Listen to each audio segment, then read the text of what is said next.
That's a funny story. So when we met, we was both seniors in high school, and I just recently got off the football team because me and the coach didn't see eye to eye, and this one was like leading the way in the step team. So she says anyway. People like to make up things, but anyway.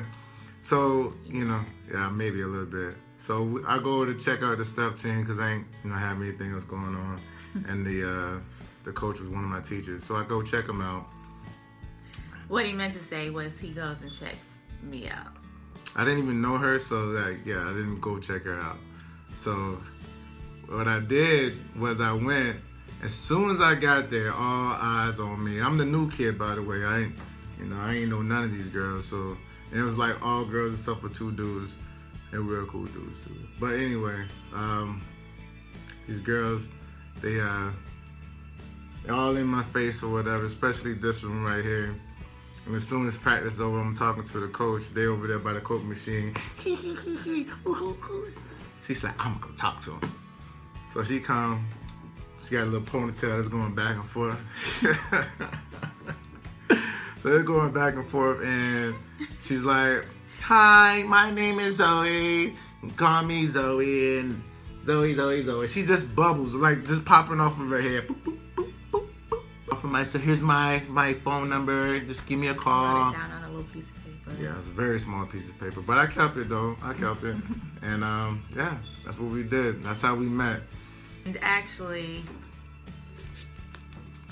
all the girls were not googly eyed over him. Okay, All of them.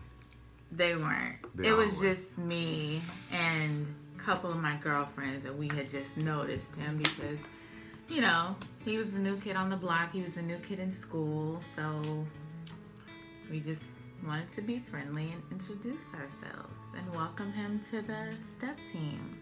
Introduce yourselves, but it was just you. Well, they were supposed to introduce themselves. Oh. And that was, 17 years ago? 17 years ago, man. 17 years ago. And I don't look any different. Me either. Absolutely.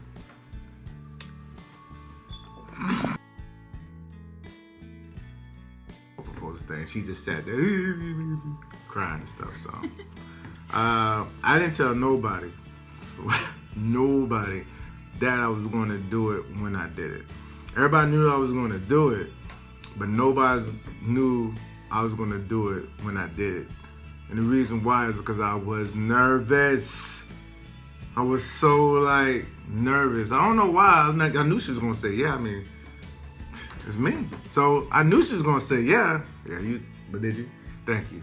I knew she was going to say yeah, but I don't know. I don't know. I never got down on no knee or nothing. So anyway, we was eating Thanksgiving dinner at my best man Steve's house, and who's my little brother.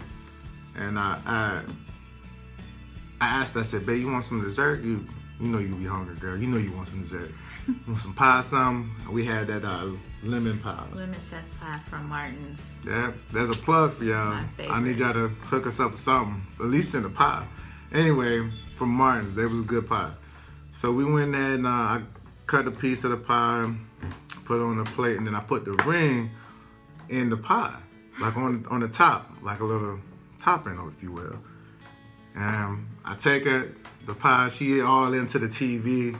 The game was on. The game was on. It was Thanksgiving Day. It was a good football game. Yeah. Almost ate the ring. I'm just sitting there waiting. She had 2 bites before she even realized the ring was in it. Jay, what is this? I said, I can't even remember what I said, y'all. I'm trying to tell you, I was nervous. My voice was quivering and everything. People thought I was going to cry. Watery. My eyes didn't get watery. Yes, they did. Y'all know I don't cry. His eyes were full. Anyway, I was hungry. I yawned right before I started talking. But, Oh my gosh. I know I said something along the lines of, I don't want to live the rest of my life without you. And you're supposed to be with me. Now that I finally got you, I'm never going to let you go. Will you marry me? She want to cry right now, see? And that's how that happened. That's how that went down.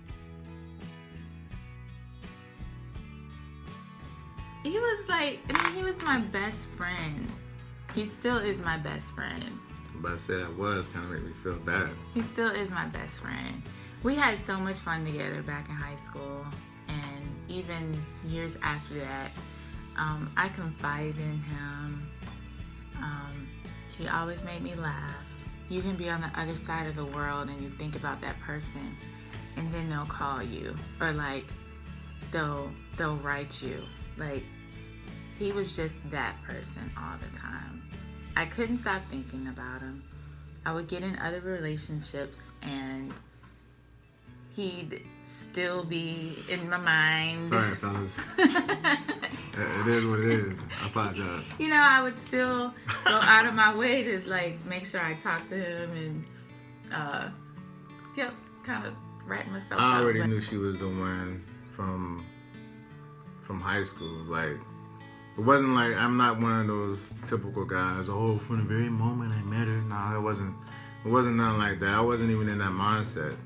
But as we became friends, because we were friends before we even started dating, is when we became friends as well, when I realized that I don't want to be without it. Like, I didn't want to spend a day without seeing her, hearing her voice. And, you know, we was friends first, and I would still, like, do anything I could just to hang out with her or talk on the phone for 3-4 hours. Like, it didn't even matter, though. Like, I'm not even a phone person, never been, but, you know, she always brought out this different side of me. And it's just something always positive. And the main reason why is that even though I was a negative person, per se, she never even focused on the negative part of me. She always made sure that I didn't focus on it either. So when you have somebody who brings out the best in you, you want to be your best, you just make sure you keep that person around. And that's how I knew she was the one.